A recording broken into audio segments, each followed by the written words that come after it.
And as you remember, the altimeter simply measures atmospheric pressure, and it does it just like a barometer. The key part of a barometer or an altimeter is a sealed, flexible capsule that expands or contracts with changing atmospheric pressure. Think of it as being like a sealed bag of chips that expands as you gain altitude, except that it doesn't explode if you get too high. The changing shape of the capsule is mechanically converted into an altitude reading on the altimeter's hands.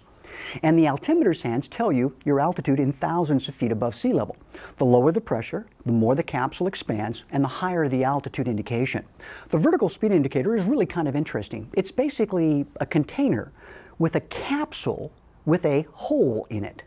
As you go to higher altitudes where the air pressure is less, the air wants to rush out of that hole through the static system vent.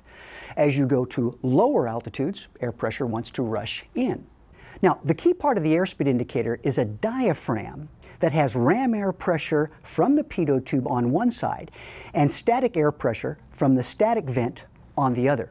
Basically, the airspeed indicator measures the difference between ram air and static air pressures.